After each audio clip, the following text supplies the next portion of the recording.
हे दुपद त्यागी, दुपद में दो पैरों से चलने वाले, माने ऐसे स्त्री पुत्र मकान, स्त्री पुत्र आदि जो है चेतन परिग्रह है, और जो मनुष्य जाति के हैं वो सब दुपद कहलाते हैं, दो पैर वाले।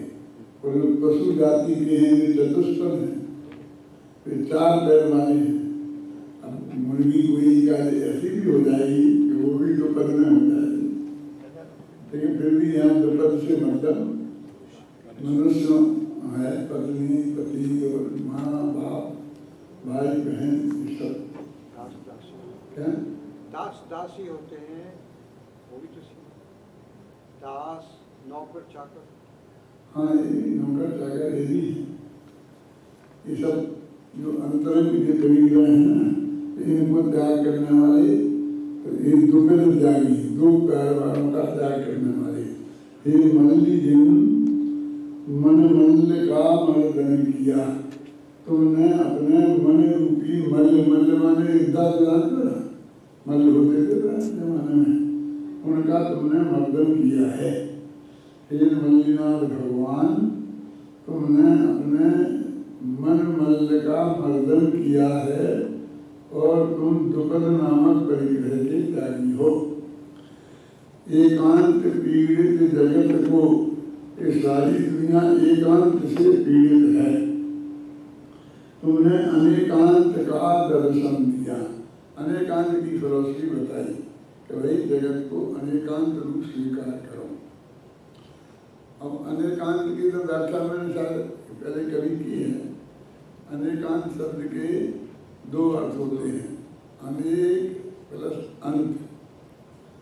अनेक के अनेक अर्थ होते हैं, एक को छोड़कर बाकी जितनी संख्या है वो सब अनेक ही तो है। सबसे छोटा अनेक है दो, और सबसे बड़ा अनेक है अनंत, है ना। और बीच के फिर बहुत भेद हैं, वे अनंत हैं। तो अनेकांत माने दो अधिक अनंत गुण, अनंत गुण हैं जिसमें उन्हें बोलते हैं अनेकांत। अनेकांत माने अपना भगवान आत्मा हो गया, अनेकांत माने वस्तु हो गई। अनंत धर्मात्मक वस्तु को अनेकांत कहते हैं। अब दूसरा अर्थ ऐसा होता है कि परस्पर विरोधी होते हैं धर्म, गुण होते हैं, और परस्पर विरोधी होते हैं धर्म, नित्यत्व अनित्यत्व एकत्व अनेकत्व। तो ये परस्पर विरोधी दिखते हैं, होते नहीं हैं। यहाँ एकांत कह रहे हैं, अनेकांत वहाँ कह रहे हैं कि नित्य है, फिर कह रहे अनित्य है। तो विरोधी बात लगती है ना। एक बोलो कि नित्य है कि अनित्य है, एक है कि अनेक है। इसलिए जो दिखाई देते हैं कि परस्पर विरुद्ध हैं, पर विरुद्ध हैं नहीं। क्यों नहीं है? क्योंकि एक ही वस्तु में वे दोनों एक साथ रहते दिखाई देते हैं। कल तुमने कह रहे अखंड और अनंत, कि अखंड भी हो अनंत भी, तो अनंत गुण हैं आत्मा में, तो एक एक अलग अलग हैं। ऐसे अनंत भी हैं और वे टूट के कभी अलग नहीं हो जाते, कुछ यहाँ रह जाए कुछ वहाँ चले जाए, बिखरते नहीं हैं, इसलिए वे अखंड भी हैं। तो कहते हैं इनमें दोनों चीजें एक साथ विद्यमान है ना। जब विद्यमान है तो उनमें विरोध का विरोध होगा। जो एक साथ नहीं रह सके, जैसे सांप और न्योला, इसको बोलते हैं सह अवस्थान विरोध, कि दोनों एक साथ नहीं रह सकते। प्रकाश और अंधेरा दोनों एक साथ नहीं रह सकते, है ना। सह अवस्थान विरोध। एक होता है बद्ध घातक विरोध। तो बद्ध घातक विरोध में जैसे शेर हिरण को खा जाता है, मयूर मोर सांप को खा जाता है, तो ये बद्ध घातक, एक है बद्ध और एक है घातक।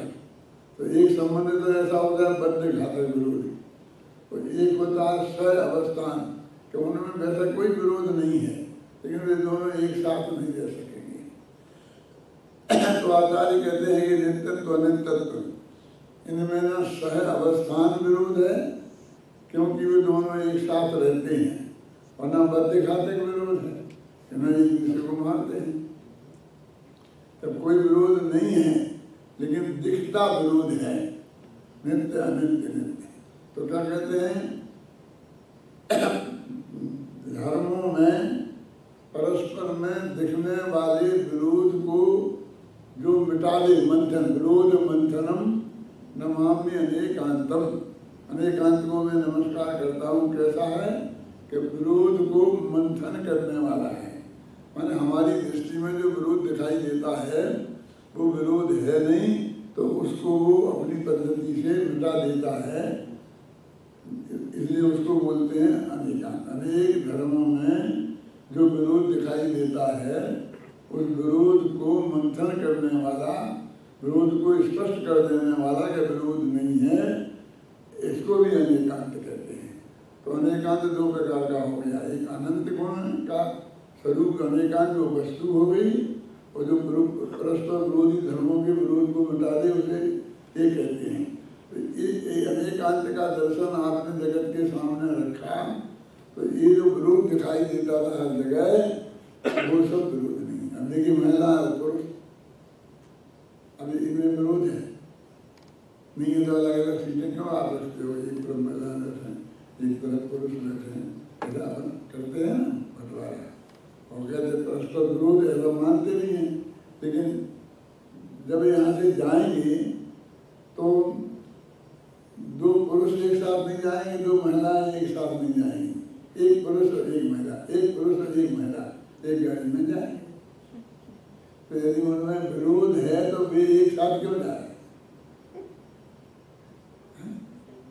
तो यानी विरोध दिखाई भी देता है, वो भी है विरोध, ये बात भी सत्य है, और विरोध नहीं है ये बात भी सत्य है। मैं उसको ऐसा समझाता हूँ कि महिलाओं की एक मीटिंग हुई, और मीटिंग का सब्जेक्ट था कि पुरुषों ने हमारे साथ बहुत अन्याय किया है, इसलिए इनके विरुद्ध आंदोलन चलाना और लोकसभा में 50% सीटें मांगना कि हमारे लिए 50% सीटें रिजर्व होनी चाहिए, इसके लिए वो मीटिंग हो रही थी। तो जो सारी महिलाएं इकट्ठी हुई, तो महिलाएं तो उतनी ज़्यादा पहले पढ़ी लिखी नहीं होती थी, पुरुष ही ज़्यादा होते थे, तो जिन महिलाओं को बोलना था उन सब के भाषण उनके पतियों ने तैयार किए पुरुषों के विरुद्ध, पुरुषों के विरुद्ध जो बोला है वे भाषण उनके पतियों ने तैयार किए, और एक एक पति अपनी पत्नी को स्कूटर की पीछे की सीट पर बैठा कर और उस मीटिंग में ले गया, और उसके गेट तक छोड़ के अंदर, और वो बाहर आ गया, और फिर उनकी अंदर में भाषण वाली जो हुई आप समझे ना, तो उन्होंने वो हुआ, मैं भी थोड़ी देर में बताऊंगा, लेकिन फिर बाद में सब निकले तो एक एक महिला पुरुष के स्कूटर पर एक एक महिला बैठ के गई, और वो पूछती थी क्यों मेरा भाषण कैसा रहा तुम ठीक से तो बोली कि नहीं, मतलब पति चाहता था कि ये अच्छी तरह बोले, मतलब पुरुषों के विरुद्ध में उन पर कोई दया नहीं दिखाए, अच्छी तरह से बोले, समझ में आया ना। और अब अंदर की बात, अंदर में मीटिंग चल रही थी, इतने में एक बच्चे की रोने की आवाज आई। क्या? तो बहस किस बात पे चल रही थी कि कौन सी भाषा अच्छी है, बंगला भाषा अच्छी है या गुजराती अच्छी है कि हिंदी अच्छी है। तो कहते हिंदी क्या लक्ष्य साहब ये मेरठ की खड़ी बोली है ना, जैसे ऐसे लगती है डंडे मार रहा हो कोई, और ये बंगाली कितनी मीठी बोली, गुजराती कितनी छह की मीठी बोली, ऐसी बहस चल रही थी। वो कह रहा हमारी भाषा महान है, वो कह रहा सबसे ज़्यादा विश्व में बोले जाने वाले हिंदी भाषा के भाषी लोग हैं, इसलिए वो महान है। एक बहस चल रही थी, इतने वो बच्ची के रोने की आवाज़ आई, तो आई और उसने कहा आपकी बच्ची रो रही है, अध्यक्ष ने कहा कौन सी भाषा में रो रही है, बंगाली में कि गुजराती में?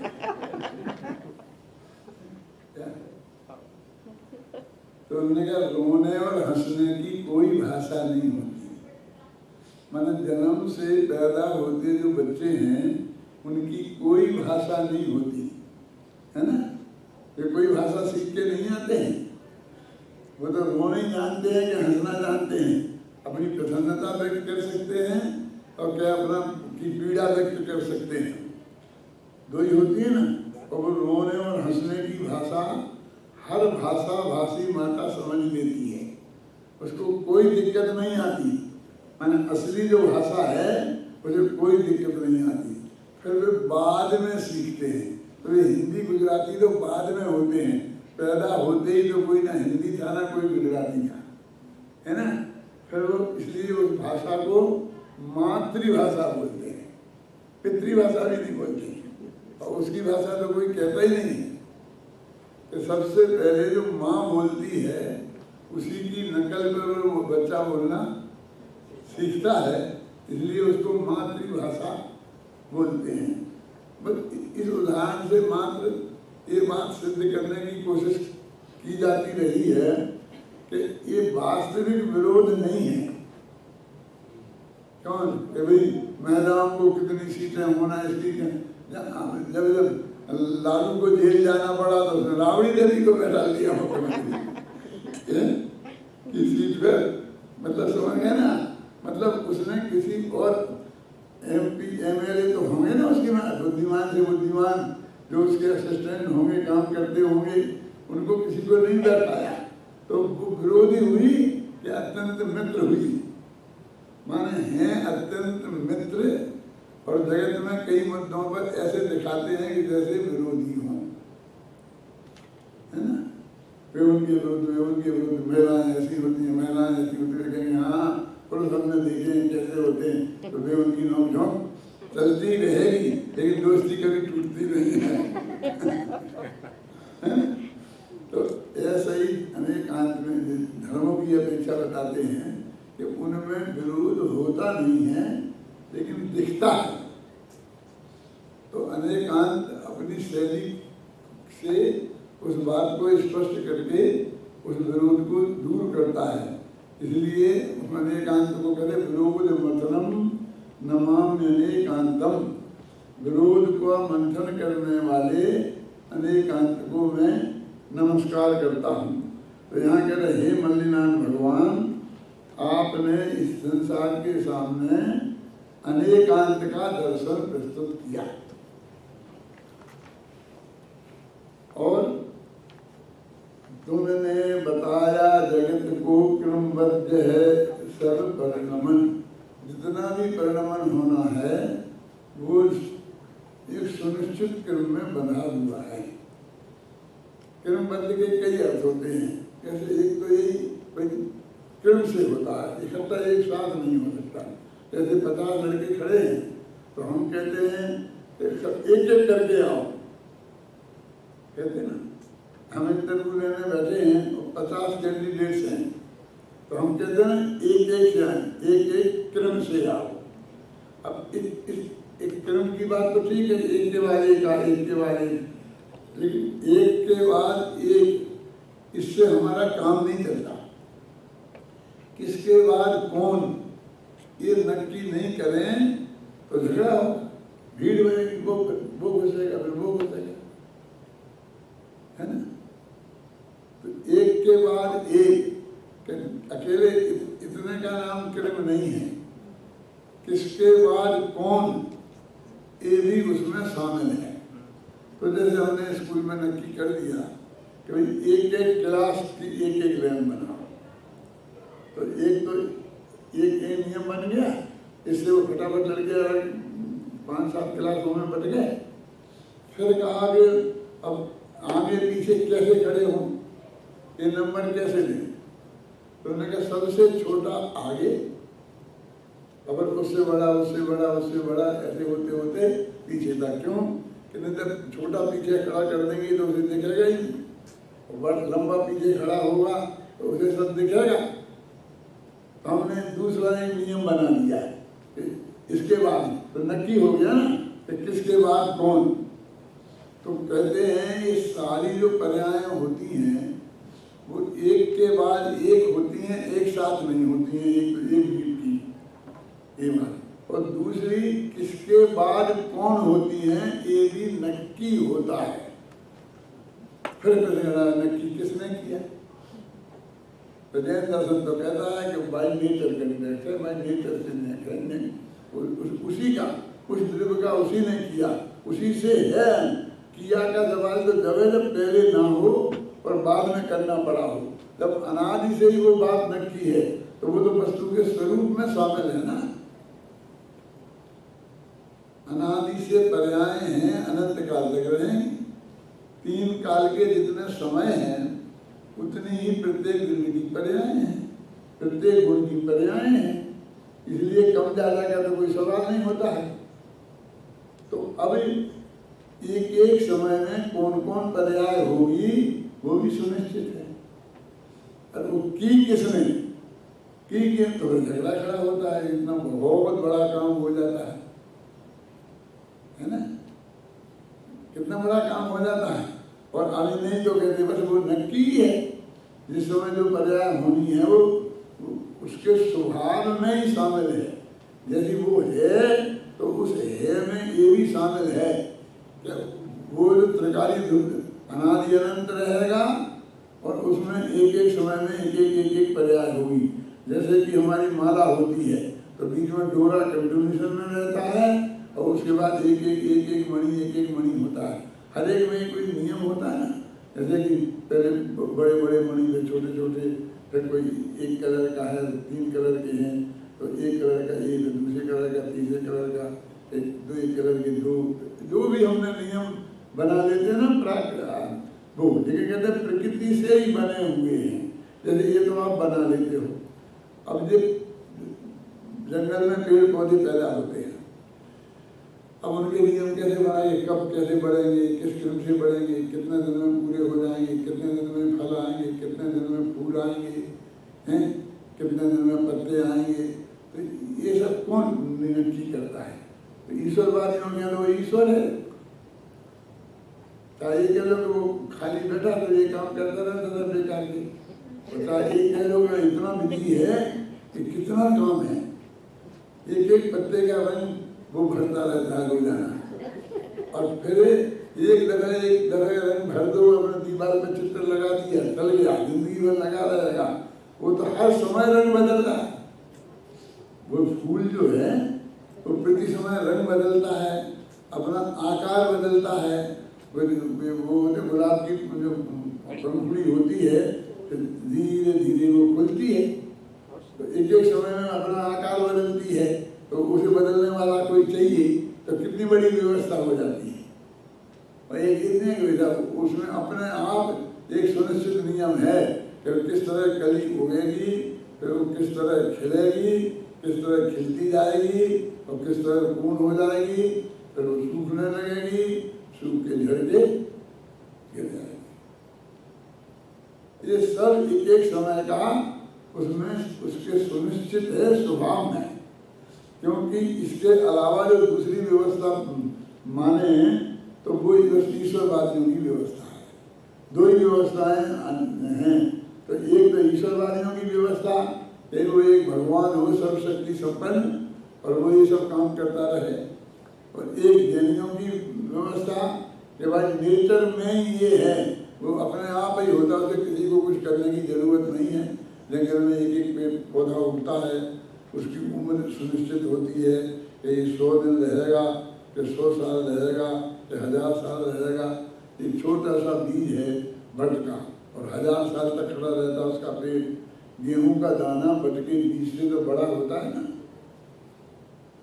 लेकिन वो 100 दिन में ही जवान भी हो जाता है, बुढ़ा भी हो जाता है, सूख भी जाता है और मर भी जाता है।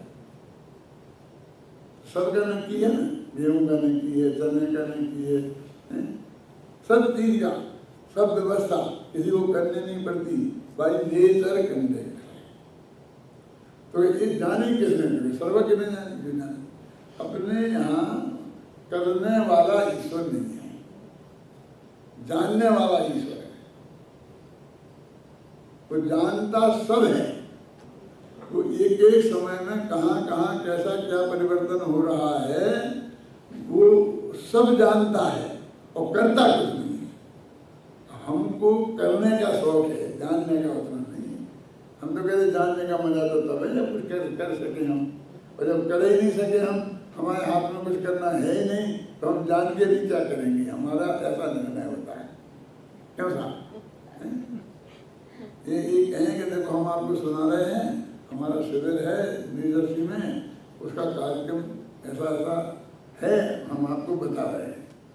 अच्छा साहब आप बता रहे हैं, पहले ये बताओ कि यदि कोई उसमें करेक्शन हम बताएंगे तो तुम सुनोगे कि नहीं? तो नहीं भाई, भाई साहब वो तो नक्की हो गया और छप गया और अखबार में चला गया और सबको डिस्ट्रैक्ट हो गया। अभी हम आपको बता रहे हैं कि हमें नहीं सुनना। यदि हमें कुछ करने का पावर हो, है ना, तो हम सुने। इस नेचर के लोग होते हैं ना कुछ, आखिर उनसे क्या करें, हम कैसे बदला सुनाएं? यहाँ से भाई साहब यदि आपको नहीं जानना है तो आप नहीं जानने के लिए स्वतंत्र, करने का इसमें आपके लिए कोई गुंजाइश नहीं है। ऐसे वस्तु के स्वरूप में करने की जैन धर्म के हिसाब से कोई गुंजाइश नहीं है, और जानने की फुल पावर आपको है। करे कुछ नहीं और जाने सब कुछ, ये जैनियों का भगवान है। अब ये जैन जाने सब कुछ, अब इसका पूरा हम अर्थ नहीं समझते हैं। जाने सब कुछ ऐसा भी कह देते हैं कि भगवान ने सब कुछ जान लिया तो हम बदल नहीं सकते हैं, तो ये बात हम मानते भी नहीं और बदलने की भी निरंतर कोशिश करते रहते हैं। अपने एक चर्चा शुरू की थी बीच में, फिर याद दिलाता हूँ इसलिए क्योंकि वो बार बार याद करने जैसी है कि अभी हमने कहा कि भाई अपने आत्मा में हम अपने मन को आत्मा में लगाएं, ध्यान अपने आत्मा का ध्यान करें, और हमारा आत्मा हमारे ज्ञान का कहीं बन गया और लगातार उसे हम जानते रहे, उसी का नाम है ध्यान, तो हमें केवल ज्ञान हो जाएगा अंतर मुहूर्त में। लेकिन हमने बहुत कोशिश की, लेकिन वो हमारे आत्मा एक तो जानने में नहीं आता है, और जानने में आता है तो फिर लगातार जानने में नहीं आता, फटाफट उपयोग दूसरी जगह चला जाता है। तो हम उसकी कोशिश करते हैं। तो हमने उसको बताया कि भाई वो तो एक एक समय की पर्याय का नक्की है कि किस समय कौन इसी पर्याय को जानेगा, वो तुम्हारा ज्ञान है नक्की। आपको उसमें कुछ नहीं करना है, तो एक दो सुनता मानता नहीं है, ऐसा नहीं। हमें कुछ नहीं करना, ये बात हम नहीं सुनना चाहते, हमें ऐसा पंडित नहीं चाहिए। तो अब की बार में दूसरा पंडित जो बताया कि हम सब कुछ कर सकते हैं, हम सब कुछ कर सकते हैं, फिर कर पाए चाहे नहीं कर पाए, वो पंडित ऐसा बताएगा तो उससे तो आप खुश हो ही जाएंगे, हैं? उसका तो अपना काम पूरा हो ही गया। लेकिन जब तुम कुछ कर नहीं सकते हो, जान सकते हो, तो अब वो ये नक्की है, अब उसमें तुम बदला बदली नहीं कर सकते। अब कुछ नहीं कर सकते का अर्थ समझो। अभी तक हम ये नहीं समझ रहे थे कि हम अपने उपयोग को तो पर से हटा के अपने आत्मा पर ले जाएंगे। क्या महेश जी, जब तक ये हीरे जवाहरात वगैरह आपके ज्ञान की ये रोजाना 6 घंटे बनने हैं, तब तक दुनिया की कोई ताकत अनंत तीर्थंकर मिलके भी उन्हें पलट नहीं सकती है। और जिस दिन ज्ञान तुम्हारे ज्ञान की पर्याय के लिए ये नहीं बनने होंगे, उस दिन एक दिन में सब हो जाएगा काम, समझे ना। और कहेंगे आप रिटायर्ड हो जाएंगे, बताओ मुझे कुछ नहीं देखना है। तुम्हारे करने से कुछ नहीं होने वाला है। क्यों? कि साहब महसूस तो मैं भी ऐसे ही करता हूँ, क्योंकि बहुत दिन से कोशिश करता हूँ कि रिटायर्ड हो जाऊँ, लेकिन हो नहीं पाता हूँ। तो आप भी कह रहे हैं ना कि हमें कर नहीं सकते, पलटा पलटी नहीं कर सकते। तो यहीं से शायद किसी ने प्रश्न किया था कि शिकागो में किया था, मुझे पता नहीं। मैं तो सभी जगह जो मुख्य बात होती है कहता हूँ कि साहब हम बराबर अपने आत्मा में उपयोग ले जाने की कोशिश करते रहे, तो यही किया था। और फिर जब वो जाना होगा उसकी पर्याय में योग्यता में होगा तब चला जाएगा, नहीं तो हम कोशिश तो करते ही नहीं। यहाँ हुआ था ना ये प्रश्न? शिकागो हैं? कि नहीं हुआ था? शिकागो में तो शिकागो में हुआ होगा। आप समझ रहे हैं ना? ये प्रश्न किया कि भाई हमारा काम भी बन गया और तुम्हारा भी बन गया। हम वर्षों से जो बैठ के आध घंटा और वो कोशिश करते हैं नमो का आनंद छोड़ के और अंदर अंदर अंदर जाने की, और वो होता नहीं है। अब आप कह रहे हो कि वो तो जब योग्यता जिस पर्याय में होगी उसी पर्याय में होगा, उसके पहले नहीं होगा। तो ठीक है, आप भी बात ही मान लेते हैं और हम करते रहेंगे।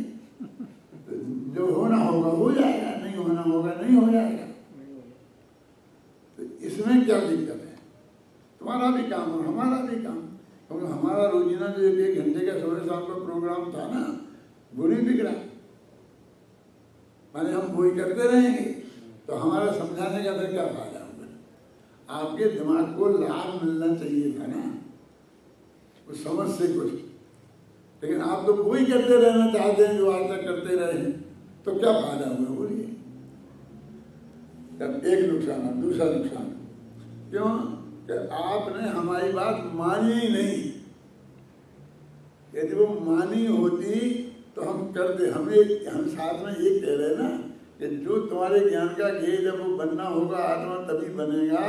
तुम्हारे करने से कुछ नहीं होता।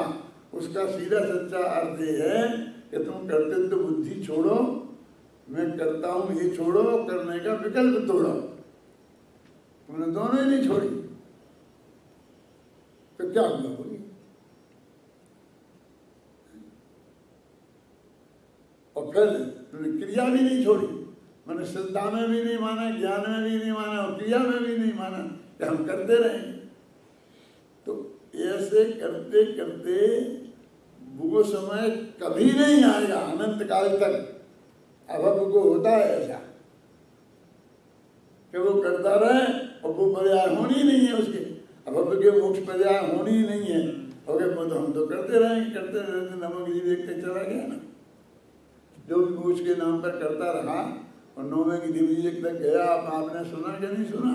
तो ऐसे ही काम हो गया ना। यदि वास्तव में सच्ची श्रद्धा तो वो है कि ये बात यदि आपकी समझ में आ गई और आपके सिद्धांत में बैठ गई तो अगले ही क्षण रुकना चाहिए। वो क्या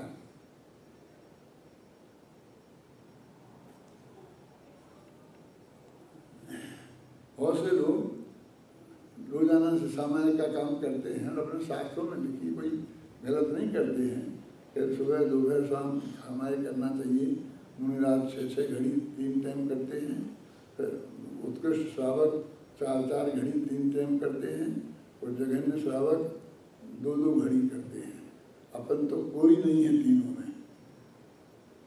कौन? उत्कृष्ट श्रावक हैं क्षुल्लक ऐलक और 10वीं प्रतिमाधारी। मध्यम श्रावक हैं 7वीं 8वीं 9वीं प्रतिमा वाले और सबसे जो दूसरी प्रतिमा से वहाँ तक वाले।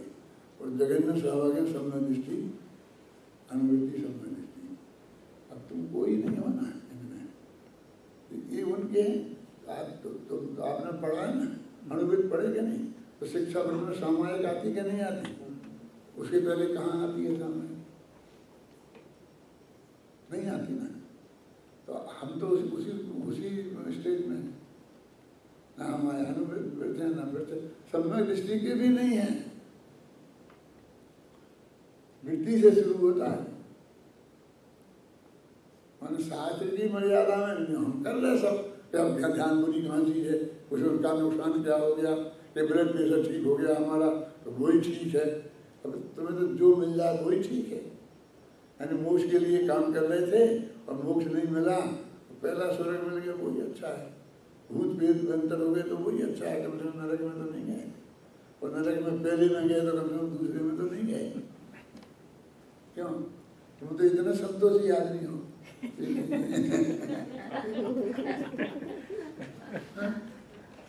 ये कह रहे हैं कि वो जो बात कही उसमें श्रद्धा में पलटाव आना चाहिए ना। फिर पुराने अभ्यास के कारण आप शांति से बैठ के करते रहो। वो आपका जो समय है उसकी कोई चिंता की बात नहीं। भगवान नमो का आनंद जपते रहो, कोई दिक्कत नहीं है। लेकिन वो श्रद्धा ठीक होनी चाहिए कि नहीं, वो श्रद्धा ठीक नहीं होती है। इसीलिए तो निरंतर उपदेश की जरूरत पड़ती है। भगवान की दिव्य धुनी रोजाना दिन में 7 घंटा और 12 मिनट, 6 घड़ी सुबह, 6 घड़ी दोपहर में और 6 घड़ी शाम को गिरती है। क्या जरूरत है इतने जाने की? वे नई बातें रिपीट करते होंगे, नई बातें कहाँ से लाएंगे? और आत्मा की बात तो रोज ही नहीं बताते होंगे ना, क्योंकि जो आदमी 2 ही दिन के लिए प्रवचन में आया उसका क्या होगा? उसे मोक्ष मार्ग मिलेगा ना, तीर्थंकर के प्रवचन में मिलना चाहिए कि नहीं? तो रोजाना तो वो बात आनी चाहिए। तो इतना रिपीटिशन से क्या? क्योंकि भाई आभीक्षण ज्ञानोपयोग ये निरंतर के अभ्यास की जरूरत है। मेरे ज्ञान की पर्याय जो ये बननी है वही बनेगी।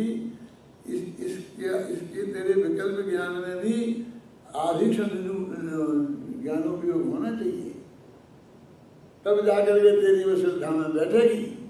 इतनी आसान नहीं है, मेरा मतलब समझिए ना। किसी को एक दफे में भी बैठ सकती है, होता नहीं। एक आदमी गया गुरुदेव का प्रवचन सुना और पहले घंटे में भाई गजब हो गया और वो दीक्षा ले ली। वहीं ऐसा आता है ना, शास्त्रों में आता है, हैं क्यों? और उसे संबंधन हो गया। और ऐसा भी होता है कि महीनों होता रहा, तो महीनों वो आभीक्षण ज्ञानोपयोग होता रहता है, कोई गलत रास्ते का रिपीटिशन नहीं होता रहता है। तो अभी तो हम तो फिर माला फेरते आए, हम तो माला फेरते जाएंगे। तो फेरो, फेरते रहो, बस इसकी फेरो। हर ज्ञान की पर्याय का ये नक्की है। जब विज्ञान की पर्याय का आत्मा ये बनना नक्की होगा, तभी होगा, तभी नहीं होगा। इसकी माला फेरो 108 बार, 1008 बार। नमो का कुछ रहने दो, भगवान नाराज नहीं होंगे। काली माला फेरो, हर पर्याय ज्ञान जो ये तत्व समझाया है, ये तेरी श्रद्धा में अंदर आना चाहिए ना। ये परिणति में कैसे आएगा? क्यों तो इसको फुर्सत ही नहीं देता नारायण मत होना।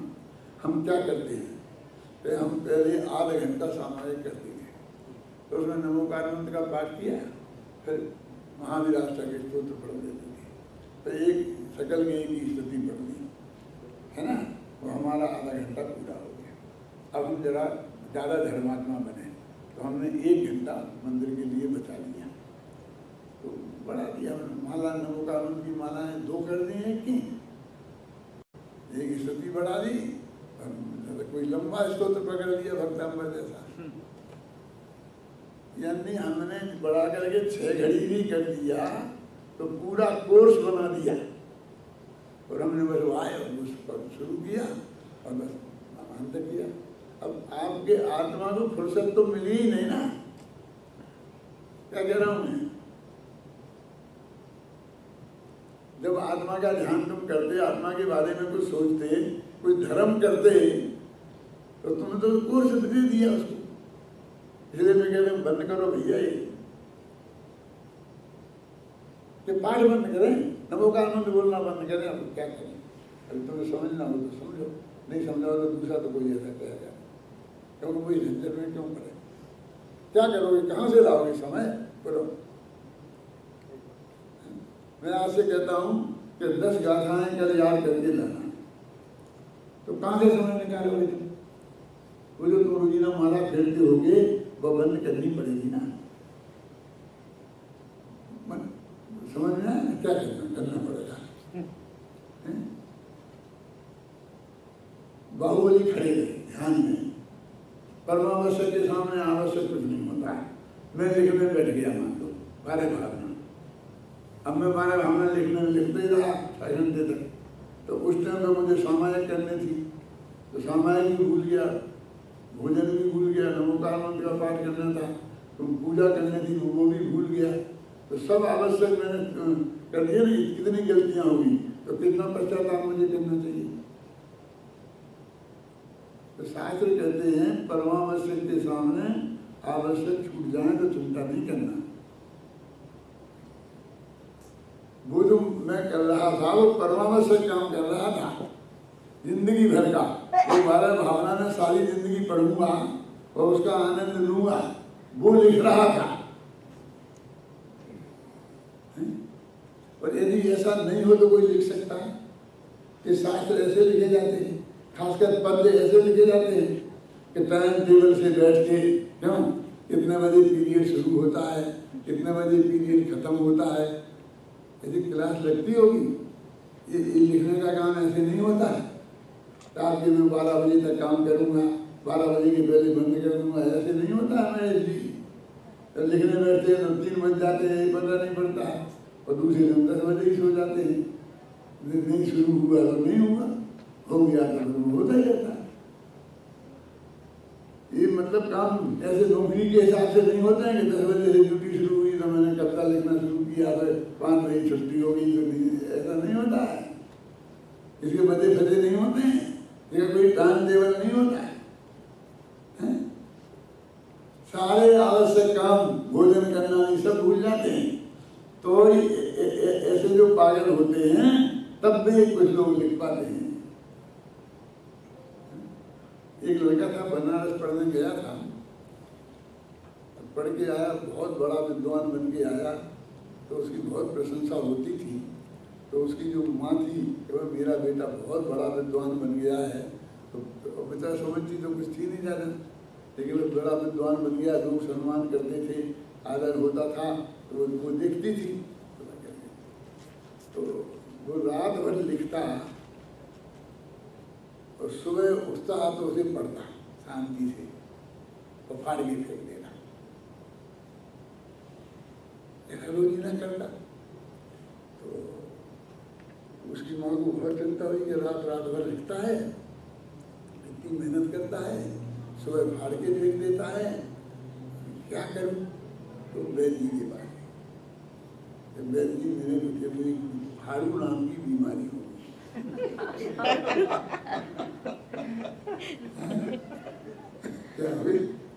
तो क्या होता है कि रात भर लिखता है कविताएं, ये सब, और उससे तो सो जाता है, फिर सुबह उठता है तो उठ के उसे पढ़ता है। उसने कहा ऐसा कर देता कि तुम भैंस का दूध का दही जमाया हुआ ठंडा और बासी पुड़ी समझे, गेहूं की वो पुड़ी बनाते समझे आप, तो वो बासी वो रोजाना सुबह खाने को दे, नाश्ता उसी का करा, 2 महीना में ठीक हो जाएगा।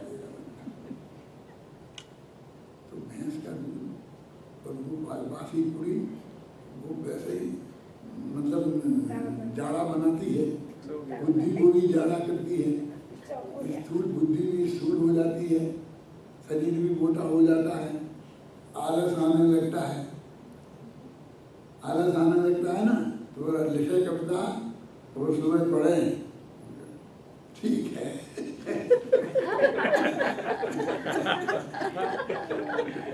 तो उसने मारना बंद कर दी। क्या मतलब कि वो जो तीक्ष्ण बुद्धि थी ना, सुबह उठता था तो वो अपनी लिखी हुई कविता में मुझे 10 गलतियां दिखती थी और वो उसे फाड़ के फेंक देता था कि जनता के सामने ये चीज नहीं आनी चाहिए, एकदम A1 चीज आनी चाहिए। मतलब धीरे धीरे वो आलसी हो गया, तो बोले अच्छी है चलेगी, तो फाड़ी रोग बंद हो गया। ये भी बड़ी बात है कि लिखता रहा, अभी लिखता रहा, ये कहने का आप समझ में आता ना, ये सब चीज ऐसे काम है कि हरेक के बस की बात नहीं है। वो फाड़ू रोग वाला चाहिए, क्वालिटी यदि निकालनी है, कोई क्वालिटी चीज सामने, यदि क्वालिटी नहीं होगी आनंद भाई तो वो जगत के सामने टिकेगी नहीं, क्योंकि प्रतिद्वंदी है ना। 12 भावना लिखने वाले हजारों लोग हैं, तो मेरी क्यों पढ़ोगे, उसकी क्यों नहीं पढ़ोगे? 10-12 भावना, 100-12 भावना की किताब में आपको भिजवा दूँ तो 100-12 भावना लिखी है। अब आप उन्हें पढ़ो तो फिर 12 रोजाना कौन पढ़ोगे? छान के जो एक बढ़िया से बढ़िया लगेगी वही पढ़ोगे ना, बाकी 99 तो जाने वाली है ना गड्ढे में। तो वो साहित्य भी जिंदा कौन सा रहता है? भक्तामर जिंदा रहा, ऐसे सैकड़ों कवियों ने सैकड़ों काव्य लिखे होंगे। आए समझ में आपने? ऐसा होता है नियम है। अब अपन पढ़ रहे थे ना, ये कोई पढ़ो ही मल्लिनाथ वंदना, आभीषण उपयोग कहा था मैं। आभीषण उपयोग का अर्थ नहीं समझ में आया। आभीषण माने निरंतर उपयोग, अपने उपयोग का काम में लगना, निरंतर लगना चाहिए, लगातार लगना चाहिए। ऐसा नहीं कि आज पढ़ लिया कल छुट्टी, पढ़ लिया फिर 6 महीना भर की छुट्टी, ऐसे नहीं विद्वान बनते ना, ऐसे कोई महान काम होता है। यदि इसमें महान काम करना है तो आभीषण ज्ञानोपयोग ये शास्त्रीय शब्द है, निरंतर है ना, है उसमें, है ना, नहीं उसमें आता है ये तपों में तपस्या वगैरह आते हैं साधुओं की, तो उन्हें क्या होता है कि आभीषण ज्ञानोपयोग, निरंतर अपने ज्ञानोपयोग में भगवान आत्मा ज्ञान के लिए बनते रहते हैं, है ना, समझ में आ गया? आभीषण ज्ञानोपयोग। हाँ पढ़ो फिर दुपद। अब उसका अर्थ भी समझना, कहीं कोई समझ में नहीं आया शब्द का अर्थ तो मुझसे पूछना। दुपद त्यागी मल्ल जिन मन मल्ल का मर्दन किया, एकांत पीड़ित जगत को अनेकांत का दर्शन दिया।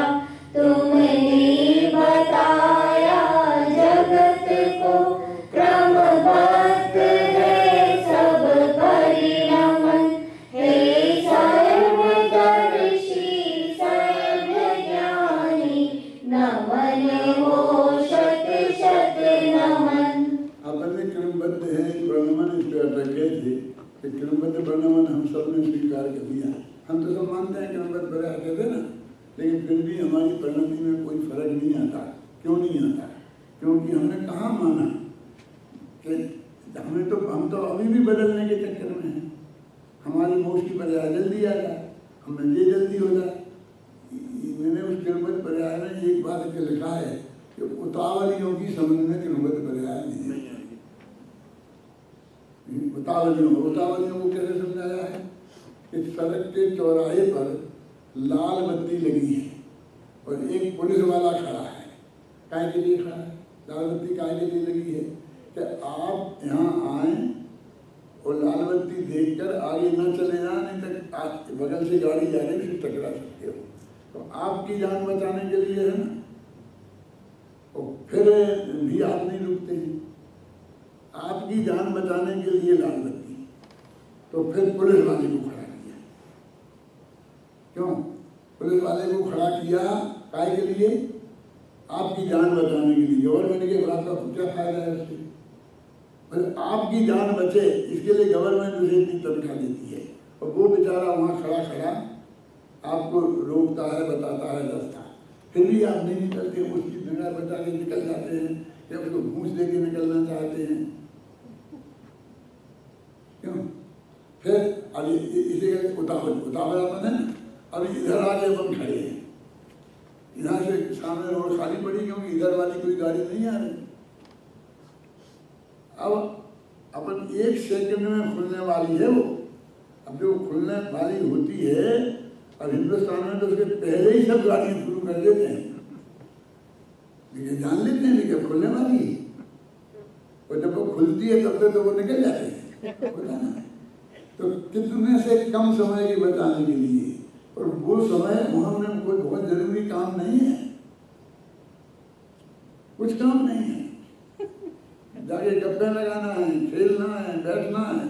मतलब ऐसा नहीं कि बहुत जरूरी काम से जा रहे हों और प्रयोजन में छूट जाएगा, एक वाक्य तो मेरी समझ में नहीं आएगा, इस प्रयोजन के लिए किसी ने बत्ती नहीं काटी होगी, काटना भी नहीं, समझ गए ना। कोई काम नहीं है, बस उनके स्वभाव में वो उतावलापन है। तो जिसके स्वभाव में ऐसा उतावलापन है कि जो जान की कीमत पर एक समय भी बर्बाद नहीं कर सकता, वहाँ खड़ा नहीं रह सकता। जान जाए लेकिन वो वहाँ खड़ा नहीं रह सकता। वो हमारा मोक्ष कुछ भवों बाद हो, ये देरी कैसे बर्दाश्त करेगा? वो कहता नहीं है, नहीं हो, मैं पहले कोशिश करके कर लूँगा। माने कोशिश चलती नहीं, हम ये समझा रहे, और वो कहता मैं कोशिश करके देख लूँगा, नहीं चलेगी तो फिर मैं आपकी बात मान लूँगा। नहीं चलेगी तब मानते हैं हम। पहले वैद्य कहता, डॉक्टर कहता, सब कहते, माँ बाप कहते, नहीं मानते। और जब वो हम असफल हो जाते हैं तब मानते हैं ना। तो ऐसे काम नहीं चलता है। अभी चलो पढ़ो मुनि में शुद्ध भगवान। मुनि मन हरण श्री मुनि सुव्रत चतुष्पद परित्याग कर निज पद विहारी हो गए। तुम अपद पद परिहार कर पाया परम पद आपने निज आत्मा पहचान कर निज आत्मा को जान कर निज आत्मा का ज्ञान धर। मुनियों के मन का हरण करने वाले हे मुनि सुव्रतनाथ भगवान। मन मुनिराज आप तो लट्टू हैं। मुनियों के मन का अपहरण करने वाले है ना। मुनि मन हरण आया समझ में। और मुनि ये तो मुनि छोटा है और ये मुनि बड़ा क्यों हो गया? संस्कृत जानते हैं आप? मुनि मुनि मुनिया ऐसे रूप चलते हैं। तो मुनि माने होता है एक वचन और ये मुनि माने होता है द्विवचन और मुनिया माने होता है बहुवचन। लेकिन वो यहाँ नहीं है, ये तो हिंदी है, ये संस्कृत नहीं है। तो क्या है कि यहाँ पर शब्द तो मुनि है, तो मुनि मन हरण है सही अपने आप में, लेकिन मुनि सुव्रत, तो मुनि सुव्रत क्यों नहीं? अपन बोलते थे मुनि सुव्रत, क्योंकि वहाँ पर एक मात्रा की जगह खाली है। यदि उसे नहीं भरेंगे तो छंद बिगड़ जाएगा। और छोटी मुनि बोलो तो नहीं पाएगा। क्या वहाँ तुम्हें डबल रुकना पड़ेगा। नी की मात्रा पर ह्रस्व माने एक समय और दीर्घ माने 2 समय, उससे डबल उतना रुकना पड़ेगा, तब आपका छंद बनेगा। वो सिर्फ इसलिए वो बड़ी है, नहीं तो इतने पास में हमको मुनि शब्द लिखना नहीं आता है। तो मुनि शब्द में छोटी मात्रा होती है कि बड़ी मात्रा होती है, ऐसा नहीं, वो सब जानते हैं। लेकिन ये छंद की आवश्यकता के हिसाब से ये करना पड़ता है। पढ़ो इस लेन को।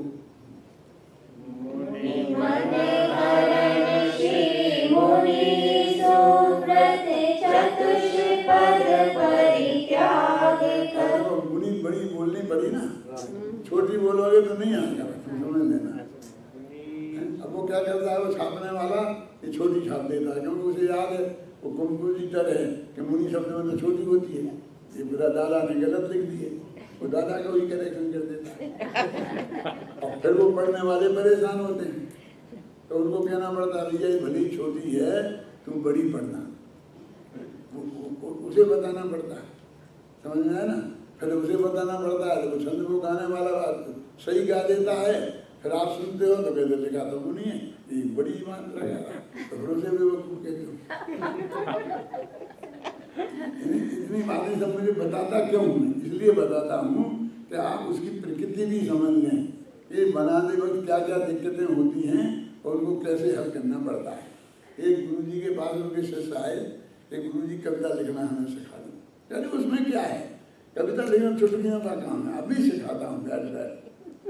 जब कुछ नहीं आए तो कुछ शब्द होते हैं भर्ती के, चा ही खलू बही, कहीं कुछ नहीं आया तो चा लिख देना, ही लिख देना, बही लिख देना, ये भर्ती के शब्द कहलाते हैं। समझ गए ना? संस्कृत में जो छंद होते हैं उनमें कई जगह ये शब्द भर्ती के लिए प्रयोग होते हैं, और कई जगह शब्द की जगह नहीं होती है तो हम अंत में या उड़ा देते हैं। जैसे आपने उस दिन बताया था मैंने, कौन सा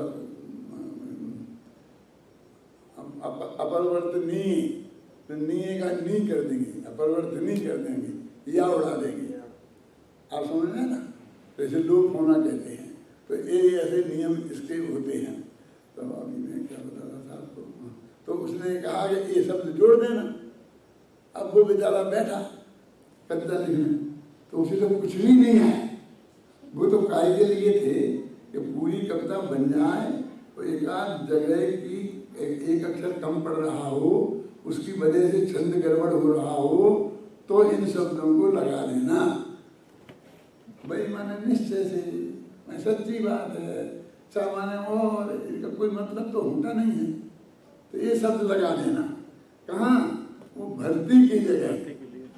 जब दीवार बनाते हैं ना, आपने कभी दीवार बनती देखी हिंदुस्तान में, तो उसमें क्रांचे लगाते हैं बीच बीच में। वो जो चनखारी वगैरह होती है, एड़ी टेढ़ी होती है ना, तो उनको वो टेका देने के लिए। तो ऐसी कविताओं में भी चनखारियों में बीच में क्रांचे लगानी पड़ती हैं।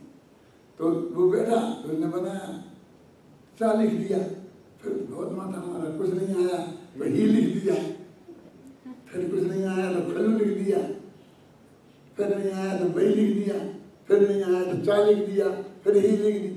बढ़िया कविता बन गई। चाहिए खल बई, चाहिए खल बई।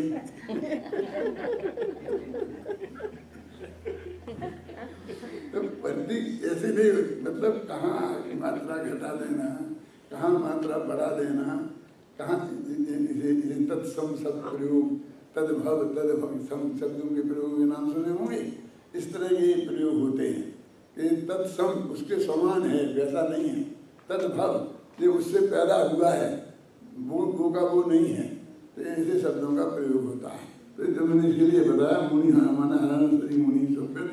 अब चतुष्पद परित्याग कर, मैं चौपायों को, मैंने गाय भैंस घोड़ा ये सब इनको त्याग किया है आपने, और फिर निज पद बिहारी हो गए। ये चतुष्पद ज्यादातर सवारी के काम आते हैं, घोड़ा हाथी। तो चतुष्पद का त्याग कर दिया तो अब कैसे चले? तो अब निज पद बिहारी, अपने पैरों से चलने वाले हो गए। मैं अपने पैरों से चलूंगा, अब मैं किसी दूसरों के पैरों से नहीं चलूंगा। जब मैं घोड़े पर बैठ के चलता हूँ तो घोड़े के पैरों से चलता हूँ। आप समझे? मैंने से यहीं अमेरिका में एक महाराज साहब बोले, मैं नाम नहीं बताता हूँ, आप समझे ना। तो कैसा अब वो तो जमाना गया, पुराने के ज़माने में जब घोड़े वगैरह में वजन ज़्यादा लाभ देते थे, वे बहुत पशु परेशान होते थे, तो साधु संत सवारी का त्याग कर देते थे। उन्हें घोड़े को तकलीफ नहीं हो, हाथी को तकलीफ नहीं हो, इसलिए त्याग। अब तो गाड़ियाँ चलती हैं, कारें चलती हैं, हवाई जहाज चलते हैं, अब सवारी के त्याग की क्या जरूरत है? ये मुझे समझाने की कोशिश कर रहे थे। तो मैंने कहा महाराज ऐसा नहीं है। क्यों? कि अपने यहाँ ईरिया समिति होती है, सुनना आप लोग। तो ईरिया समिति में 4 हाथ जमीन देख के चलते हैं, इसलिए कि कोई जीव न मर जाए। 4 हाथ देख के चलते, इसलिए चलते हैं 4 हाथ देख के। और सवारी का त्याग इसलिए है कि वो घोड़ा 4 हाथ देख के नहीं चलेगा, क्योंकि वो नहीं जानता ईरिया समिति क्या है। हाथी 4 हाथ देख के नहीं चलेगा, इसलिए है त्याग। और रही दूसरी बात कि वो उनको, मैं कहता हूँ घोड़े और हाथी इसलिए मर गए कि हमने उन पर बैठना बंद कर दिया। यदि हम घोड़े पर बैठते रहते तो घोड़े को घोड़े वाले घास खिलाते और आराम से रहते घोड़े, और हाथी को भी खाने को मिलता। अब हाथी पे कोई बैठेगा नहीं, जब किसी काम ही नहीं आएगा हाथी, तो उसे कौन खिलाएगा? तो मरना ही है उसे तो। अरे उसके लिए जीवन दान है नहीं, हम उसकी सवारी करते हैं। हाथी के लिए तुम्हारे वजन का क्या मतलब है? एक जैसे मक्खी बैठ गई हो कि तुम्हारे वजन की वजह से, और हाथी को तकलीफ नहीं हो, घोड़े को तकलीफ नहीं हो, उन्हें कोई तकलीफ नहीं होती है, लेकिन उससे उन्हें रोटियां मिलती हैं, उनका पेट भरता है, उनकी सेवा होती है। उसका मालिक घोड़े के पैरों की मालिश करता है, ऐसा कि वापसी नहीं की होगी तो घोड़े की मालिश करता है। ये सेवा क्या मिलती है? क्योंकि वो काम आता है। गाय का दूध मिलता है तो सब हम उसकी सेवा करते हैं, और बैल हमारे आजकल काम नहीं आते हैं तो मार के खा जाते हैं। समझेंगे ना? तो मैंने बताया था यही अमेरिका में है, ये ऐसी बात है। अभी आप समझ गए, निज पद बिहारी, निज पद बिहारी हो गए। बिहारी माने यूपी के बिहारी की, ये बिहारी नहीं है, अपने पैरों से चलने वाले हैं। क्या हुआ था ना ये गाना, यूपी और बिहार को लूट लिया तुमने।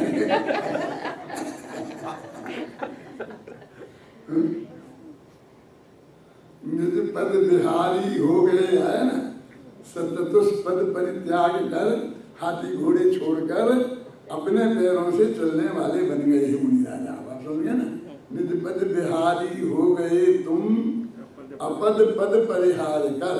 जो जो दुनिया के जितने पद थे वे अपद है ना, वो समय साथ में आता ना कि मत्य जगत के मत्य प्राणियों अपद पद में क्यों रम रहे, तुम आत्मा में लगाओ है ना, 38वां काव्य है ना, याद है किसी को? मेरे कोई विद्यार्थी होते तो मैं आप सुनवा देता है ना। अपद पद परिहार कर, अपद को छोड़कर तुम क्या पाया परम पद। क्या जब अपद छोड़ दिया तो परम पद मिला। परम पद माने मोक्ष, उत्कृष्ट पद पाया परम पद आपने। और फिर तीन ही चीजों से मिलता है, काय से?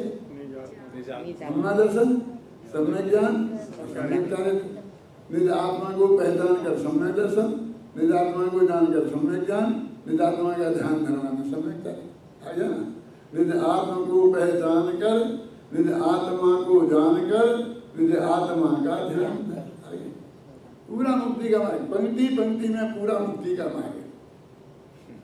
एक गुण नहीं, एक दोष नहीं है, गुण है। क्योंकि हमारे लिए तो माला जपनी है ना उसकी, हमें तो मोक्ष में जाना है ना। नमोकार मंत्र की तुम माला जपते हो तो तुमको रिपीटिशन का दोष लगता है। तो ये बातें नहीं कि अपने आत्मा का जानना, अपने आत्मा का ध्यान करना, अपने आत्मा का ये सब रिपीटिशन में दोष नहीं होता। ये तो जितना आया आनंद आना चाहिए। पढ़ो इस शब्द को। मुनि मने हरण श्री मुनि सुव्रत चतुष्पद परित्याग कर निज पद बिहारी हो गए तुम अपद पद परिहार कर पाया परम पद आपने निज आत्मा पहचान कर निज आत्मा को जान कर निज आत्मा का ज्ञान कर निज पद बिहारी धर्म धारी धर्म में धर्मात्मा निज आत्मा को साध पाया परम पद परमात्मा लगी नमी तेरी शरण में मम आत्मा तूने बताया जगत को सब आत्मा परमात्मा। ये ज्ञान ताली में अटक गए थे। ये ज्ञान है वायु ज्ञान, जल ज्ञान, इस पदार्थियों को ज्ञान बोलते हैं, है ना। वायु ज्ञान बोलते हैं, वायु ज्ञान माने हवाई ज्ञान, जल ज्ञान। तो ज्ञान त्यागी माने सवारी के त्यागी, ऊपरी से चल देना बात। हे ज्ञान त्यागी, ज्ञान कहाँ जा रहे हैं? ज्ञान त्यागी नमी, ये नमीनाथ भगवान, ये नेमी नहीं है, नमी है, नमीनाथ भगवान। हाँ, 21 में। हे ज्ञान त्यागी नमी तेरी शरण में मम आत्मा, हम तुम्हारी शरण में आए हैं। तूने सारे जगत को बताया है कि प्रत्येक आत्मा परमात्मा है। ये भी याद है, अप्पा सो परमप्पा, ये भी ऐसी परम मार्मिक चीजें हैं जैन दर्शन की, कि जो नमोकार मंत्र जैसी जाप इनका किया जाना चाहिए, इनको घर में ऐसा लिखाना चाहिए जो बढ़िया छवि लगे। 12 भावना में से इनमें से घर पे दीवारों पर लिखा लो। दीवारों में इसलिए नहीं लिखाए जाते कि शोभा बढ़ेगी, इसलिए लिखाए जाते कि हमारी निगाह जाएगी तो वो हम उसे पढ़ेंगे, हमारे ध्यान में वो बात आएगी, 2-4 दफे पढ़ लेंगे तो याद हो जाएगी। माने वो जो चीज़ें हमें निरंतर ध्यान में रखने लायक हैं वे लिखाई जाती हैं दीवार पर, समझे ना।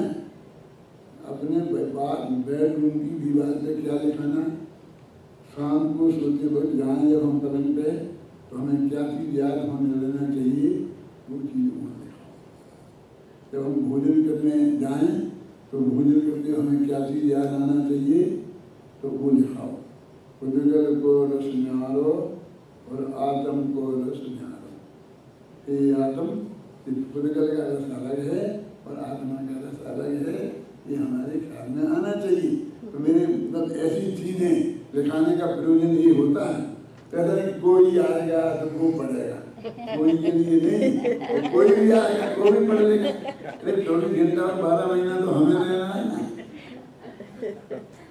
तो सच्ची बात बता रहा हूँ, मैं जयपुर में जिस दिन आया था और फिर मेरे जहाँ पर मैंने ऑफिस बना के बैठा तो उसको मुझे ऐसी कुर्सी मैंने लगाई तो उसकी दीवार पर तो लिखाई का काम चल रहा था। वो कह रही डॉक्टर साहब आप बताओ कि क्या लिखवाना है। तो मैंने सब एक इस हिसाब से सब चीज़ें चुनी कि जब मैं लिखते लिखते ऐसी गर्दन उठे तो मुझे ये चीज़ लिखना चाहिए। तो उसमें मैंने श्रीमद का वो लिखाया था, कौन सा नियम, नियम संयम आप कियो है ना, चंदन कछु और रहो ऐसे साधन से, वो बिल्कुल आँख के सामने और ऐसे इधर बगल में एक तो सब चीज़ें मैंने सब लिखाई थी। फिर मंदिर में लिखाया था तो भगवान की भक्ति के संबंधी लिखाए थे। तो मैंने लिखाया था बनारसी दास का नाटक समाचार का कि हे भगवान तुम्हारी भक्ति मेरे हृदय में 24 घंटा बसती है। क्या लिखा उसमें सामने मैंने पढ़ा कर दिया, दीवार में तो काय को पढ़ोगे, लेकिन समाचार में वो नाटक समाचार में तो पढ़ सकते हो ना। उसमें लिखा है कि कभी मैं आपकी किताब पढ़ता हूँ, कभी मैं आपकी गुणगान करता हूँ, कभी मैं आपको स्मृति करता हूँ, कभी मैं आपकी उसके बारे का विचार करता हूँ, कभी मैं आपका जीवन चरित्र पढ़ता हूँ, कभी आपके तत्व ज्ञान के विचार में तन्मय होता हूँ। इस तरह में 24 घंटे मेरे हृदय में आपकी भक्ति बसती है। क्या मतलब कि भक्ति अपना भक्ति का प्रोग्राम है, चलो चलो सब जने और एक भक्ति गाओ, वो भक्ति का प्रोग्राम हो गया। अरे हमारा 24 घंटा ही भक्ति का प्रोग्राम है। हम इंडिया से इधर अमेरिका में आए हैं क्यों, तो तुम्हारे यहाँ पे ये जिन्हें भगवान की भक्ति का प्रोग्राम है, हमें क्या लेना देना तुमसे क्यों। कल तुम्हें ये भगवान महावीर की ये सब बातें अपने पढ़ के इतनी लग करके और यहाँ तुम्हें हम सुना है, तुमसे कुछ लेना देना नहीं है।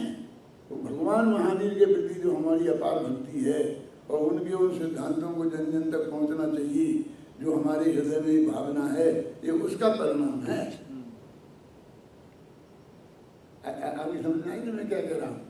तो वो बनारसी दास ने लिखा है कि मैं जो सुबह से शाम तक जो मेरा काम होता है तो वो सब तुम्हारी भक्ति ही है। तो 24 घंटे मेरे हृदय में हे जिनेंद्र भगवान तुम्हारी भक्ति बसती है।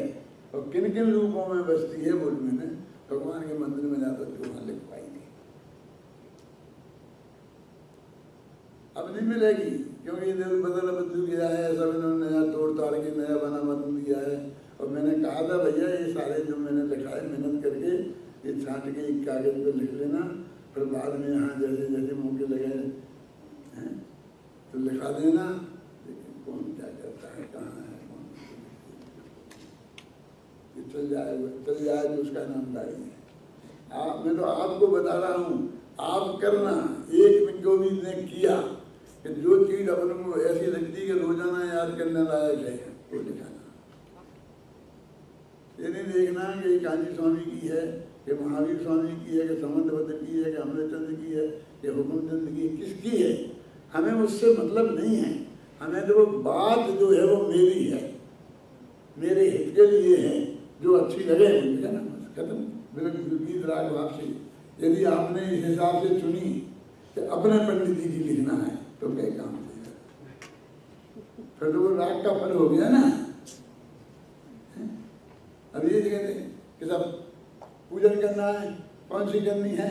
ये अतुल बता रहा था, उनने कहा था तो ये भी चलेगी, खड़े हो गए।